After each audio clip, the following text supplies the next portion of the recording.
오늘의 성경 말씀은 데살로니가 전서 5장 16절에서 18절까지의 말씀입니다. 우리 오늘의 성경 말씀을 다 한 목소리로 크게 읽겠습니다. 16절 항상 기뻐하라. 17절 쉬지 말고 기도하라. 18절 범사에 감사하라. 이것이 그리스도 예수 안에서 너희를 향하신 하나님의 뜻이니라. 아멘. 아멘. 오늘은 이 데살로니가전서 5장 16절에서 18절까지의 말씀을 가지고 이제 긍정적인 삶이 주는 엄청난 이익이라는 다소 좀 약간 좀 과장스러운 제목으로 여러분들에게 호기심을 좀 끌기 위해서 제목을 좀 그렇게 잡았습니다. 근데 사실 뭐 긍정이 주는 힘 뭐 등등 옛날에 그 워렌 데릭인가요? 그런 목사님이 쓰셨던 책도 있는데 저는 그런 식으로 지금 말씀을 전하고자 하는 게 아닙니다. 성경에서 말씀하시는 내용, 왜 긍정적인 삶을 살아야 하는가, 여기에 대해서 좀 논의를 할까 합니다. 여러분, 인생은 어떤 삶의 자세를 가지느냐가 매우 중요합니다. 사람은요, 마음이 가는 대로 된다고 합니다. 마음속에서 나는 할 수 있다.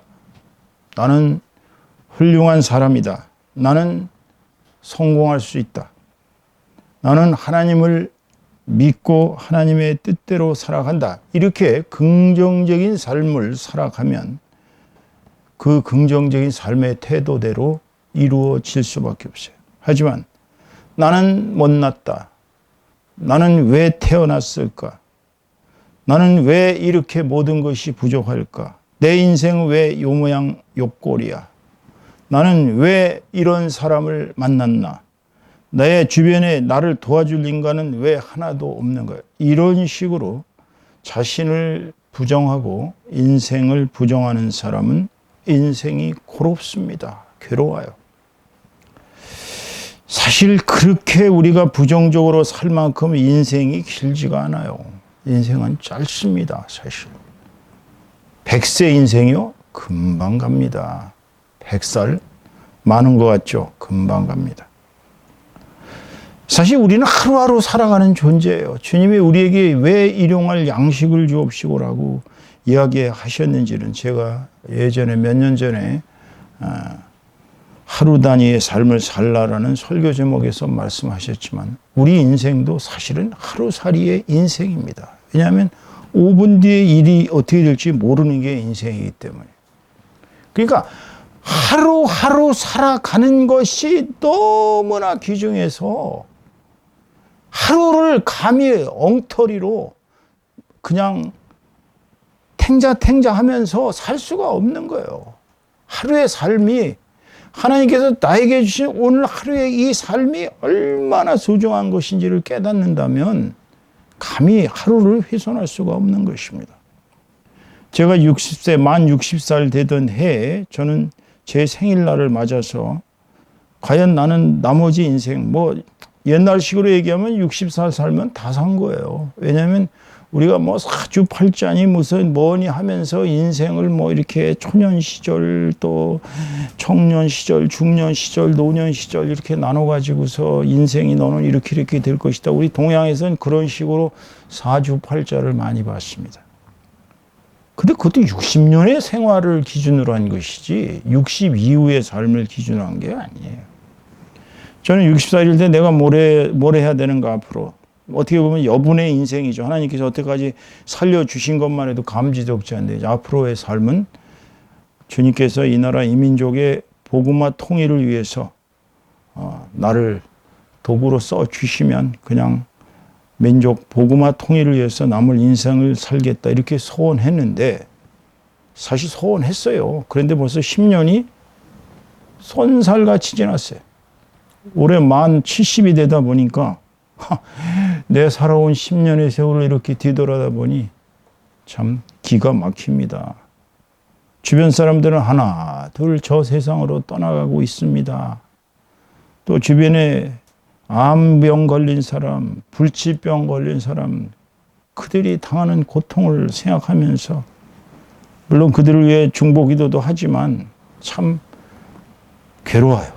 마음이 힘들어요. 주변 사람들이 다 건강하고 다 행복하고 다 예수님을 열심히 믿어서 같이 천국에 가면 얼마나 좋을까? 안 되거든요. 몇 년씩 중보기도라도 눈 하나 깠다가 나는 사람들이 얼마나 많은지 모릅니다.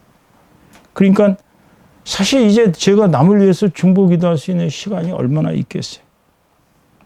남은 인생을 우리 주변 사람들, 내 가족들, 내 친구들, 나의 은인들, 지인들, 모든 사람이 어떻게 하면 잘 살 수 있을까? 이런 생각으로 오늘 그런 마음을 가지고 설교를 하는 것입니다. 삶의 방식은요, 사실 두 가지로 대별할 수 있어요. 긍정적으로 사느냐, 아니면 부정적으로 사느냐. 여러분 어디에 속하십니까? 여러분은 만사를 다 긍정적으로 보고 살고 계십니까? 아니면 여러분은 그저 만사를 다 부정적으로 보고 계십니까? 이 만사를 긍정적으로 생각하면서 사는 사람들은 아무리 힘들고 어렵고 고통스럽고 괴로워도 상황을 꿋꿋이 잘 견뎌냅니다. 그런데 만사를 다 부정적으로 보는 사람들은요, 조금만 고통이 오고 역경이 오고 환난이 오면 그냥 좌절부터 해버립니다. 왜 나는 이 모양 이 꼴인 거야? 그리고는 자신의 현 상황에 대해서 부정적으로 생각합니다. 쉽게 불평합니다. 불만을 터뜨려요. 그리고 오직 특징이 하나 있어요. 이런 사람들의, 이 부정적인 사람들의 특징은 내 탓이어서 내 탓이다 이렇게 얘기를 안 하고 남 탓을 댑니다. 저 인간 때문에, 쟤 때문에. 이제 이러다 보니까 남 탓을 하다 보면요, 남 탓을 하는 사람은 이제 궁극적으로는 누구 탓을 하냐면 이제 부모 탓을 합니다. 부모가 나를 이렇게 나눠서 이 모양 요 꼴로 나눠서, 부모가 나를 잘못 가르쳐서, 부모가 나를 지원 안 해줘서 이제 부모 탓을 해요. 이제 그 다음에 그게 더 나아가면 누구 탓을 하냐? 하나님을 나쁜 존재로 만들어버려요. 그래서 하나님께서는 나에게 행복과 나에게 참 즐거움만 주시지 않고 고통과 좌절만 주시는 나쁜 하나님이다라고 이제 하나님을 저주하고 원망합니다. 성경에 유명한 예화가 있지 않습니까? 당시에 이스라엘 사람들은 애굽 땅에서 430년간을 노예 생활을 했어요. 그러니까 4대째 야곱이 72명을 데리고 들어간 뒤에 그 사람들은 200만이나 되는 어마어마한 민족이 될 때까지 4대가 지났는데요. 4대 동안에 이 사람들이 노예 생활을 하면서 초기에 요셉이 살아있고 요셉이 건져 있을 때는 잘해줬죠. 근데 요셉이 죽고 이제 그 당시에 이스라엘 사람들한테 은혜를 입었다고 생각하지 않는 왕이 등장하고 나니까 이제 그때부터는 이스라엘 사람들을 막 구박했거든요. 심지어는 남자아이들은 다 죽이라고 그랬어요. 태어나면. 여자아이는 살리고 노예로 만들기 위해서. 그러니 살 수가 없으니까 이 200만의 이스라엘 사람들이 하나님께 울부짖으며 기도했습니다. 주여 저희들에게 자유를 허락하여 주시옵소서. 하나님은 들으시는 하나님이에요. 요만한 불평과 요만한 원망과 요만한 찬양까지도 다 들으시는 분이에요. 하나님께서 들으시고 불쌍해서 그들을 출애굽하기로 결심하시고 이제 모세를 통해서, 모세와 아론을 통해서 이스라엘 사람들을 애굽 땅에서 이끌고 나왔습니다. 이게 생각해 보세요. 여러분 100만 명이 모이면요, 서울서부터 시작해서 저기 부산까지 일렬로 쫙 들어서면 꽉 찬다고 합니다. 200만이면 얼마나 많은 줄 아세요? 200만 명이 움직이려면요, 이건 대군입니다. 왜 200만이? 장정들만 60만이 넘었어요. 그럼 뭐 장정만 있겠어요, 집안에? 장정 말고 아버지 있으면 엄마가 있을 거 아니에요. 또 딸이 있고 아들이 있을 거 아니에요. 그러니까 애기들 다 합치면은요 200만이 넘었어요. 거기다 또 잡족들까지 섞였거든. 잡족이란 뭐냐면 이스라엘을 사모해가지고 하나님의 그 위대하신 그 영광을 사모해서 나도 이스라엘 사람 될래, 유대인 될래 하고 기어들어온 사람들이 있어요. 그리고 그 사람들까지 합치면 200만이 넘어요. 심지어는 어떤 신학자들은 한 300만 명쯤 떠나지 않았는가 이 얘기를 합니다. 그런데 문제는 그들이 출애굽할 때까지 10가지의 어마어마한 재앙을 통해서 해도 애굽왕이 말을 안 들으니까 나중에는 애굽왕의 장자부터 시작해서 대신들, 신하, 일반 정말 공무원들이죠. 신하들의 또 모든 백성, 심지어는 소와 말과 양 모든 장자는 다 죽였어요. 그리고 이스라엘 사람들만 살린 것이 유월절입니다. 그 유월절에 문지방에다가 이렇게 다 피를 칠하고서 양의 피를 칠하면 이제 천사가 그 집은 지나갔거든요. 그걸 유월절이라고 합니다. 아니 그렇게 해서 출애굽 시켜줬으면 자유를 주신 하나님께 감사하고 하나님께 영광을 올려야 되는데 아니 열심히 도망가다가 홍해 앞바다에 딱 마주쳤는데 이제 앞에 홍해예요. 홍해가 있는데 뒤에서 막 애굽왕이 마음이 변해돼가지고 변해서 아이고 내가 저 아까운 노동력 사실 말이 그렇지 200만의 노동력이면 금액으로 따진다면 한 사람당 한 달에 100만 원씩은 번다고 그래도 얼마겠어요. 그 어마어마한 돈을 잃어버린 거예요. 그러니까 애굽왕은 열받아가지고 모든 병거들을 다 이끌고서 이스라엘들을 잡으러 뒤에서 막 따닥따닥 하면서 막 이제 잡으러 홍해 앞바다까지 왔습니다. 그러면 여기서 어떻게 해야 되겠어요? 자기네들을 구원하신 거는 하나님이잖아요. 10가지 재앙을 통해서 기적을 통해서 하나님이 구원해 주셨으면 그냥 울부짖으면서 하나님을 향하여 하나님 뒤에서 애굽왕이 쫓아옵니다. 이제 저희들 홍해에 여기 빠져 죽게 생긴데 어떻게 하면 좋습니까? 하고서 주님 앞에서 울부짖고 그렇게 기도를 했으면 될 텐데 이제는 또 모세와 아론을 원망합니다. 왜 우리를 저 애굽 군대에 의해서 죽게 만드느냐. 그냥 놔뒀으면 애굽에 매장지가 없어서 우리가 못 살겠냐. 아니 자기네들의 기도를 해가지고 살려달라고 그럴 때는 언제고 이제 또 죽게 생기니까 모세와 아론을 때려 죽이려고 합니다. 이게 이스라엘 사람들이었어요. 그러면서부터 시작해서요. 계속 물론 수많은 불평불만이 나오는데 이제 대표적인 불평불만만 시간 관계상 읽어드리겠습니다. 두 번째는 마라에서 먹을 물이 써서 마시지 못하니까 마구 이제 모세와 아론을 원망합니다. 세 번째는 신광야에서 먹을 양식이 없으니까 이제는 막 울부짖으며 그들을 욕합니다. 네 번째는 르비딤에서 식수가 나오질 않으니까 이제 또 모세와 아론을 원망합니다. 다섯 번째는 시내산에서 올라간 모세가 40일 동안 내려오질 않고 있으니까 이제는 여기서 유명한 송아지 우상 숭배 사건이 나오는 것입니다. 금송아지가 나오는 거예요. 여섯 번째는 다베라에서 이스라엘과 섞여 사는 무리들이 투덜거리며 악한 말로 선동했을 때. 일곱 번째는 기브롯 하닷와에서 고기가 먹고 싶다고 막 불평을 합니다. 여덟 번째는 가데스 바네아에서 12명의 정탐꾼들을 보냈는데 정탐꾼들이 가지고 포도나무와 그 엄청난 그 젖과 꿀이 흐르는 땅의 실상을 보고 와서는 안악자손이 있고 자기네들은 메뚜기와 같다. 도저히 그네들의 성은 높고 사람들은 너무나 커서 우리가 그들을 이길 수 없다. 우리는 이제 다 죽었다라고 10명이 부정적인 보고를 합니다. 근데 나머지 두 사람, 눈의 아들 여호수아와 갈렙은 아무리 그들이 크고 아무리 성이 높아도 그들은 우리 밥이다. 하나님께서 우리에게 맡겼으니까 우리는 가서 정복하면 된다라고 과감하게 그들을 말립니다. 그렇게 생각하면 안 된다. 그랬더니 돌을 들어 치려고 그래요. 그래서 하나님께서 나타나셨어요. 하나님이 얼마나 가슴이 찢어지셨으면 밤새내 이네들이 울며 불며 하나님을 원망했습니다. 그네들은 모세와 아론을 때려 죽이려고 막 그러면서 장관을 다시 만들어 가지고 우리 애굽 땅으로 돌아가자. 그건 결국 하나님을 원망하는 거예요. 여덟 번째는요, 고라와 다단, 아비람, 온이라는 이 백성의 지도자들이 백성을 선동해서 지도자 250명이 조직적으로 똘똘 뭉쳐서 모세를 향해 불평을 합니다.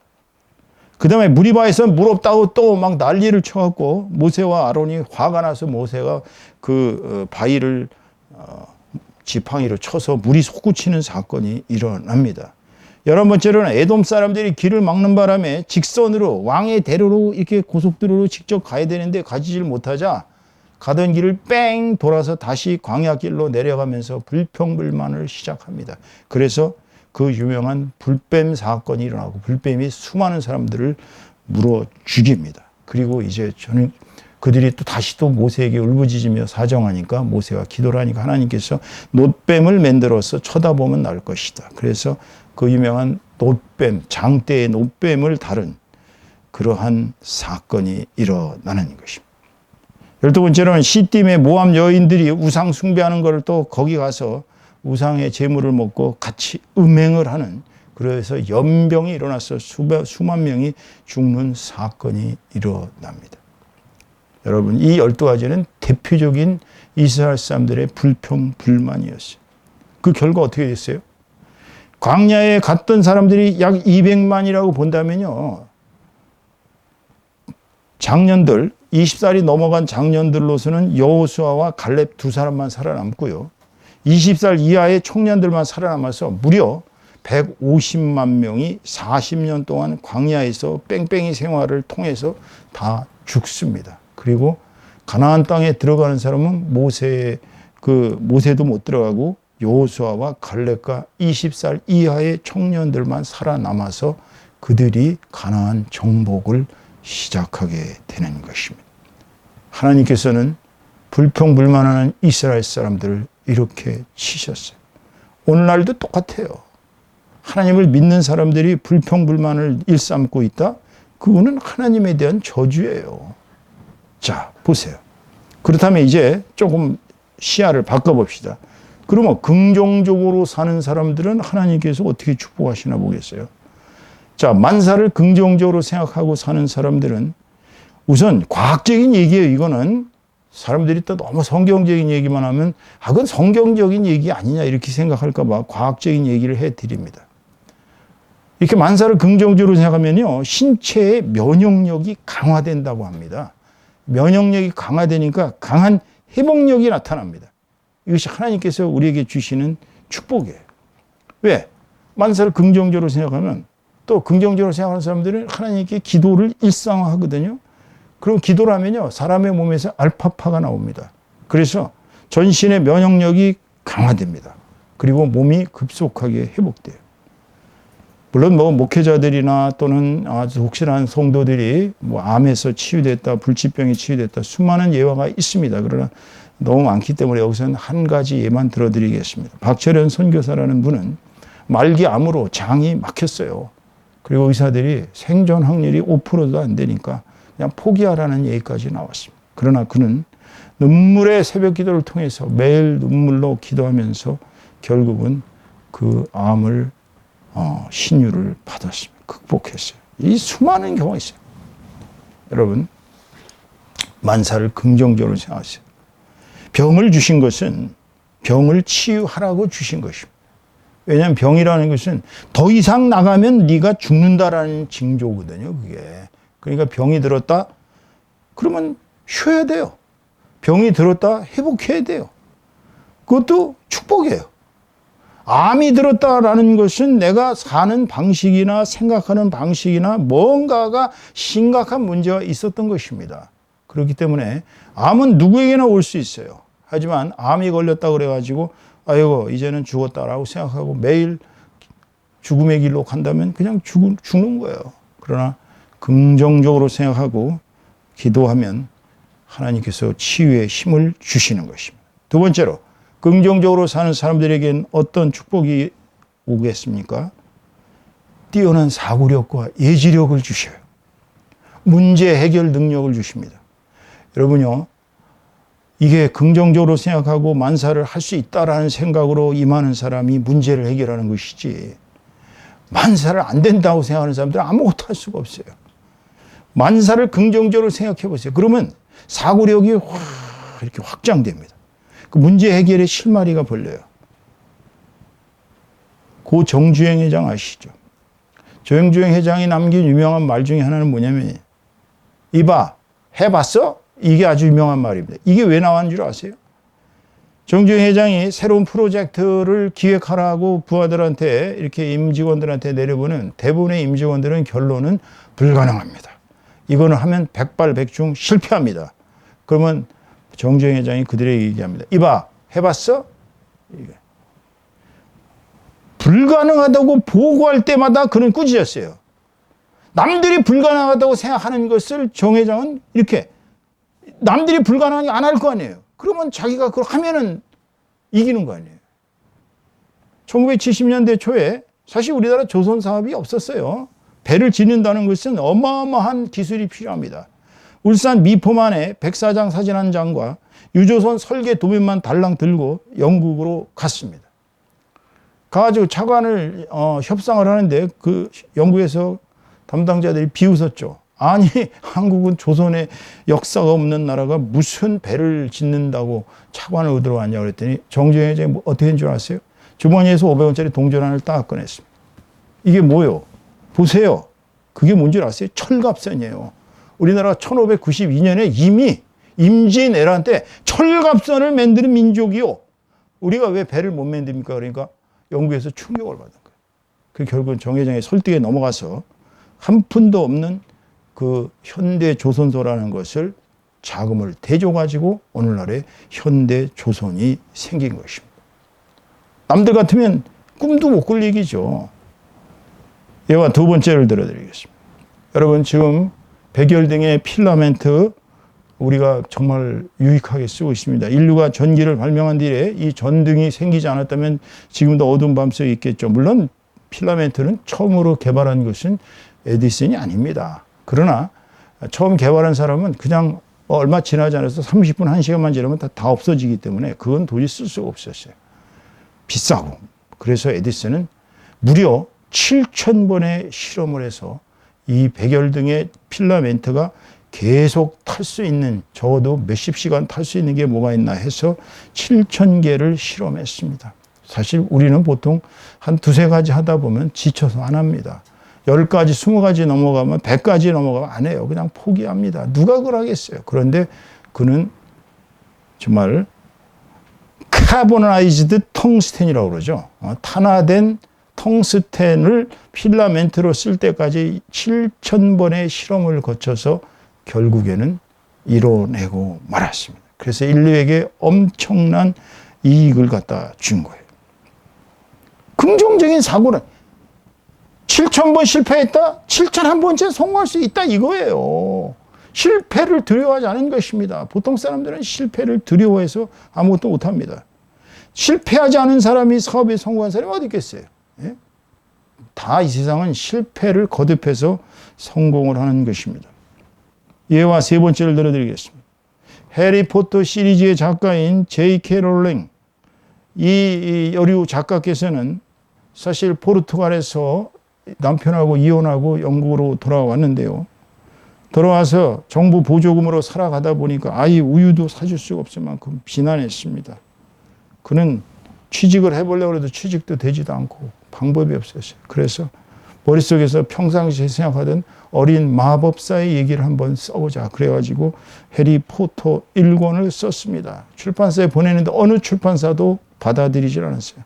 다 비웃고 말았습니다. 그러나 그는 끝까지 결국은 어느 출판사와 계약을 하고 책이 나오자마자 대박을 쳐서 1권으로 대박을 쳐서 인생이 완전히 역전되고 계속 시리즈물로 나와서 지금 영국 문학에서 가장 자랑하는, 심지어는 기사에 자기까지 받은 그런 위대한 작가가 되었습니다.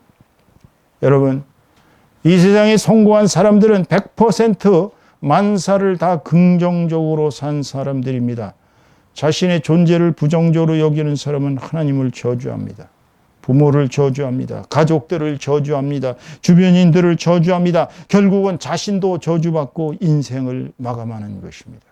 그 유명한 예화가 지난번 설교 시간에 말씀드렸던 예화, 아도니람 저드슨의 친구의 경우입니다. 아도니람 저드슨은 미국 최초의 해외 선교사입니다. 얼마나 위대한 사람인지 얘기 드렸죠. 40년 동안 버마에서 5명밖에 전도가 안 되는데 그래도 그런 성경책을 번역을 해서 버마 사람들 영혼을 구원하기 위해서 40년을 바쳤는데 마누라는 3명이 죽었어요. 그래도 그는 결국은 성공했습니다. 왜냐하면 모든 미국 젊은이들이 그에게 영향을 받고 지금 세계 1위의 선교 대국이 된 것은 바로 아도니람 저드슨 때문입니다. 그런데 그와 프린스턴 대학교에서 쌍벽을 이루던 친구가 있었어요. 그 친구는 아도니람 저드슨보다 훨씬 이성적으로 발달했습니다. 머리가 굉장히 좋았어요. 천재였습니다. 근데 아도니람 저드슨이 어느 때 그 학교를 가기 위해서 어디 중간에 그 호텔이죠. 모텔일 거야. 모텔에 머물렀습니다. 근데 옆방에서 밤새내 신음소리가 나고 꼴렁꼴렁 하면서 막 괴로워하는 목소리가 나오는 거예요. 그 아도니람 저드슨이 밤새내 저 사람 누군지 저렇게 불쌍하구나. 그리고 그 다음날 아침에 가봤어요. 놀라지 마십시오. 자기하고 쌍벽을 다투던 그 프린스턴 대학교의 동창생, 천재, 무신론자, 하나님을 믿지 않던 그 친구가 결국은 악성 폐렴으로 사망하고 만 것입니다. 그는 평생 하나님을 부인하고 자기 혼자서 모든 걸 이룰 줄로 생각했지만 결국 아무것도 이루지 못하고 그는 그렇게 허망하게 죽고 말았어요. 여러분, 만사를 긍정적으로 생각하는 사람에게는 하나님이 인간과 자연을 사랑하는 마음을 주십니다. 사람 사랑하기 어렵습니다, 여러분. 사람을 사랑하는 마음은 예수 그리스도의 마음이에요. 자연을 사랑하는 마음은 더욱더 귀한 마음입니다. 일개 동물, 고양이, 개, 심지어는 곤충 한 마리까지도 발로 밟아 죽이지 않는 그런 사랑의 마음이 있어야 돼요. 그래야 자신의 삶 자체를 긍정하기 마련입니다. 자신의 삶을 긍정하지 않고 자신의 삶을 부정하는데 무슨 행복이 오겠어요? 하나님께서는 만사를 긍정적으로 생각하는 사람에게는 인간과 자연을 사랑하고 자신의 삶 자체를 긍정하고 행복하게 살게 해주신다는 거예요. 여러분, 내가 태어났다는 자체를 최고의 축복으로 여기셔야 합니다. 왜냐하면 내가 이 땅에 태어났다는 것은 어떤 연유로 태어났든 어떤 형상으로 태어났든 나의 존재는 하나님의 축복을 담은 하나님의 축복이 이렇게 담겨 있는 그릇이에요. 저는 니체를 좋아하지 않습니다. 사실 니체는 약간 미치광이에요. 근데 니체의 말 중에서 그래도 가장 훌륭한 말 하나는 제가 이 얘기는 가끔 써먹습니다. 니체의 말. 그는 짜라투스트라는 이렇게 말하에 대해서 그는 이렇게 얘기합니다. 꼽사등이에게서 혹을 떼어버리면 그 사람의 영혼을 죽이는 것이다. 여러분, 꼽사등이가 이렇게 혹에 나 있는데 꼽사등이에게서 혹을 빼버리면 꼽사등이가 편할 것 같잖아요. 그죠? 이렇게 제거해주면 되잖아. 안 돼. 그에게서 혹을 떼면 그는 영혼을 잃어버리는 거예요. 이게 무슨 얘기냐면은 사람은요 다 약점을 가지고 태어납니다. 하나님께서 완벽하게 만든 사람 한 명도 없어요. 하나님은 반드시 사람이 부족한 것을 만드십니다. 그러니까 내가 어디가 부족하다? 긍정하셔야 돼요. 내가 어디가 아프다? 맨날 골골거리면서 태어났다? 긍정하셔야 됩니다. 그 유명한 김영석 교수님, 지금 104세인가 5세인가 그 양반 아직도 전국을 다니면서 엄청난 강연비 받아가면서 그렇게 사시는 분 있잖아요. 그분 어려서 너무너무 약골이라 골골거리기 때문에 그가 그 골골거리는 것 때문에 건강관리를 잘해서 지금 100몇 살까지 살고 계시는 거예요. 그 나이에도 지금 연간 3천만 원도 넘는 세금을 내고 살고 있습니다. 여러분, 니체의 말은 비록 니체가 신은 죽었다라고 당시의 기독교계를 혹독하게 깠지만 그는 그래도 우리에게 이 명언을 하나 남겼지 않습니까? 내 약점으로 생각하지 마세요. 약점을 강점으로 긍정적으로 보셔야 합니다. 만일의 경우 여러분이 어느 날 몸이 아파 이런 경우 왕왕 있어요. 제가 꼭 그렇다는 건 아니지만 이상하게 피로를 느끼고 좀 뭔가 몸이 안 좋아서 병원에 가서 정밀 진단을 받았더니 그 의사한테 판정 받으러 갈 때 떨리죠. CT 촬영도 해보셨을 거고 MRI 촬영도 해보셨을 거고 엑스레이 촬영도 해보셨을 겁니다. 근데 다 피검사, 오줌검사 다 검사하고 난 뒤에 의사 앞에 딱 가기가 그렇게 쉽지가 않습니다. 왜냐하면 의사가 무슨 말을 할지 모르기 때문이죠. 근데 의사가 여러분들한테 선생님은 이제 앞으로 6개월 정도 생명이 남으셨습니다.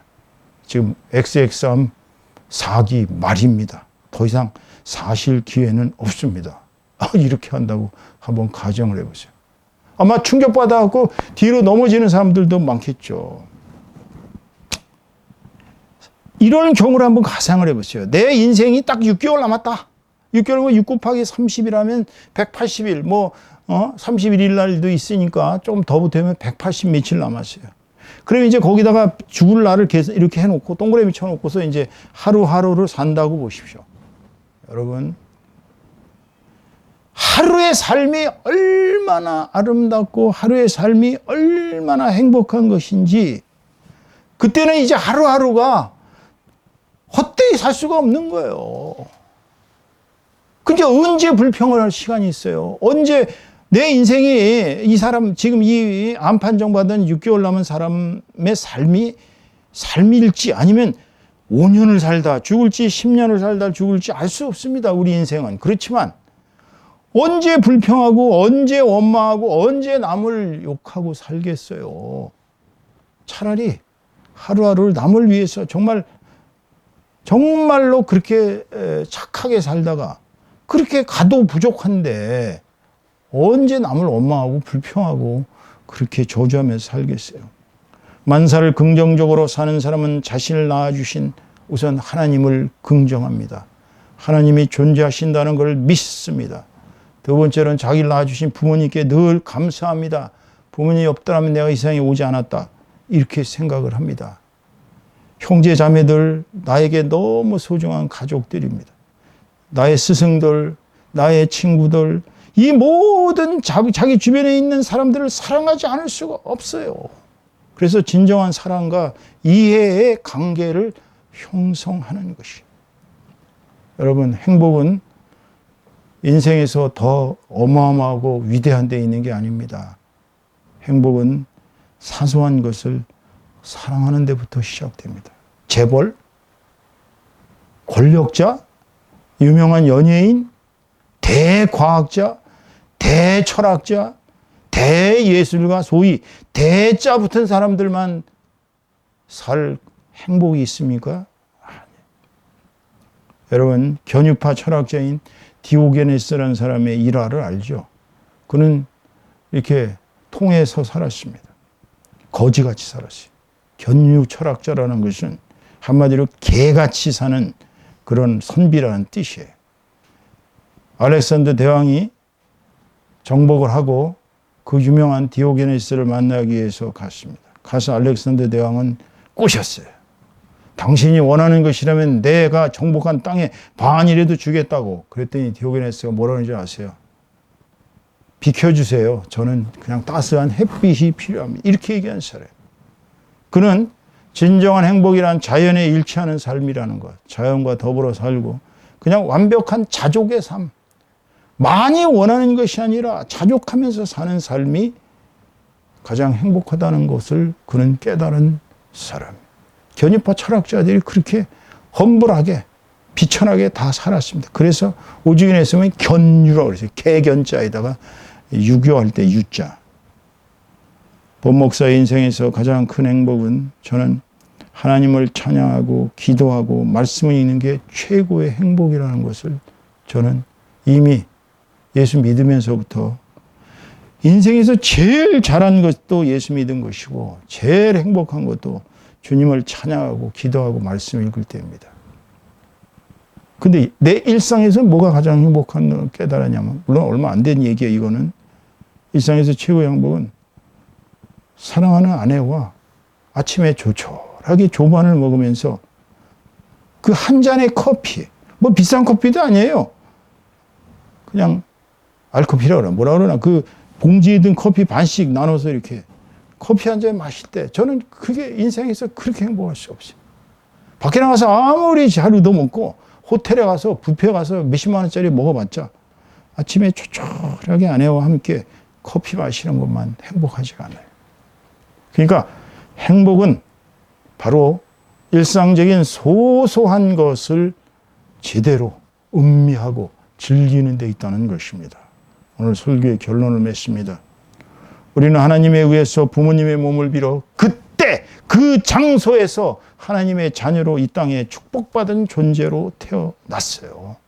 그러니까 우리의 삶은 축복받은 존재이기 때문에 늘 기쁨과 행복으로 가득 찬 삶인 것입니다. 그러니까 아무리 내 지금 삶이 고되고 힘들고 절망적이어도 우리 뒤에는 누가 계세요? 하나님이 우리를 보호하시고 우리를 구원하시고 우리를 잘 살게 해주신다는 것을 믿으시기 바랍니다. 그러므로 삶이라는 무대가 있는데 우리는 지금 삶이라는 무대에서 연극을 하는 배우예요. 지금 그걸 C급 배우로 끝낼지 B급 배우로 끝낼지는 그건 여러분이 살아가는 방식에 따라 달렸습니다. 하나님이란 절대자가 뒤에서 보고 계셔요. 내 아버지가 뒤에 계셔요. 그러니까 어떤 역경과 환난이 닥쳐와도 우리는 그저 기뻐하면서 살면 되는 거예요. 왜? 기도할 수 있잖아요. 기도할 데가 없는 사람들 얼마나 불행한 사람인지 한번 생각을 해보세요. 기도할 데가 없다는 얘기는 믿고 의지할 데가 없다는 얘기예요. 어디다가 의지를 해요? 재벌들이요? 요즘 중앙일보, JTBC 저는 수백억 부도 나는 거 보고 기절하는 줄 알았어요. 아니 거기다 투자한 사람들 뭐가 되느냐고. 지금 당장 갚아야됐더니 1,몇백억이래요. 여러분 그들이라고 왜 의지할 때다가 연락을 안 해봤겠어요? 삼성그룹 출신들이니까 삼성그룹에다가 동업자들한테 했겠죠. 옛날에 얼마나 미운 털이 박혔으면 부도를 내버려 뒀겠습니까? 그런데 우리는 의지할 때가 있잖아요. 우리 하나님이 내 부모도 하지 못하는 거를 하나님은 해주십니다. 내 스승한테 부탁해봤자 소용없어요. 이 나라의 대통령한테 아무리 호소해도 소용없습니다. 내 친구들도 해결해 줄 수 있는 것이 한계가 있어요. 그러나 우리는 기도할 때 하나님께서 우리에게 역사해 주신다는 걸 믿으시기 바랍니다. 그러니 내가 기도할 대상인 하나님이 나의 아버지시라니 이게 얼마나 축복입니까? 그러니까 우리는 기쁨 속에서 늘 긍정적으로 살 수가 있는 거예요. 그러니까 어떻게 해야 돼요? 오늘 본문 말씀처럼 감사를 입에 달고 살아야 되죠. 감사하라. 기뻐하라. 감사하라. 감사가 입에 달고 살아야 됩니다. 병이 들었어도 감사해야 되고, 제가 이제 그 설교를 한번 듣고 정말 저도 충격을 받은 적이 있는데, 임영현 목사님인가? 하여튼 그분한테 밥 한번 사기로 그때 약속을 해놓고 아직도 못 지키고 있어요. 반드시 밥을 한번 살 예정으로 있습니다. 그분의 그 설교를 듣고 제가 충격받은 게 정말 불치병이 감사의 생활을 하니까 결국은 가족들의 그 불치병이 치유가 되더라는 거예요. 우리가 아무리 감사하고 또 감사해도 하나님께서 우리에게 베푸신 예수 그리스도를 통해서 베푸신 그 구원에 그 어떻게 감사할 수 있겠어요? 뭔 수로 감사해요? 그분이 우리를 늘 보호하시고 안 보시는 가운데도 우리에게 사랑으로 우리에게 필요한 걸 공급하신다는 걸 생각한다면 우리가 감사한다는 것, 우리가 뭐 감사해서 뭐 얼마나 주님께, 물론 뭐 감사의 예물은 바칠 수 있죠. 하지만 우리의 감사는 사실상 먼지 같은 것입니다. 하나님께서 그것을 뭐 받아서 잡수시겠어요? 하지만 그분은 우리의 마음을 보시는 거예요. 그러니까 우리는 끊임없이 늘 기뻐하는 긍정적인 삶을 살아야 합니다. 어렵든 잘 나가든 내 뒤에는 하나님께서 뒤에서 보호하신다는 걸 깨닫고 늘 하나님께 쉬지 않고 기도하면서 감사하는 삶을 살 때 이 땅에서의 축복은 저 하늘나라의 축복으로 이어집니다. 그러니까 여기서의 축복이 하늘나라로 가는 것이지 여기서는 축복을 못 받았는데 하늘나라에 가서 축복받는다? No. 그런 일은 없습니다, 여러분. 여기서 축복받고 하늘나라에 가서 축복받는 것입니다. 이 세상에서의 축복은 물질적인 축복 또는 뭐 영화로운 축복 다 소용없는 것입니다. 이 세상의 축복은 오직 예수 그리스도를 믿는 믿음 가운데서 그분을 통해 구원받고 이 땅에서 하나님께 정말 영광을 바치면서 살다가 하늘나라에 가서는 하나님께 영광이 되고 우리에게는 영원한 복락을 누리게 되는 그런 진실한 성도의 삶을 살 때 우리는 너무너무나도 기뻐할 수밖에 없는 것입니다. 그리고 늘 감사할 수밖에 없어요. 늘 기도할 수밖에 없어요. 오늘 이 세 가지, 늘 기뻐하라, 항상 감사하라, 늘 기도하라. 쉬지 말고 기도하래요. 쉬지 말고. 그렇다고 뭐 하루 종일 기도하라는 말씀이 아니잖아요. 쉬지 말고 기도하고 늘 감사하면 저와 여러분 그야말로 축복을 거듭받는 삶을 살게 될 줄로 믿습니다. 아무쪼록 이 세상 살면서 만사를 다 긍정하세요. 아파도 긍정하세요. 괴로워도 긍정하세요. 어려운 살림 속에서도 긍정하세요. 잘못됐어도 긍정하세요. 모든 것이 긍정적으로 여러분이 하나님께 영광 바치게 될 때 여러분들과 저 모두가 다 축복받은 하나님의 자녀요, 하나님의 백성이요, 예수 그리스도의 제자로서 저 땅에서 영생의 복락을 누리게 될 줄로 믿습니다. 기도하시겠습니다. 하나님 감사와 찬송 올립니다.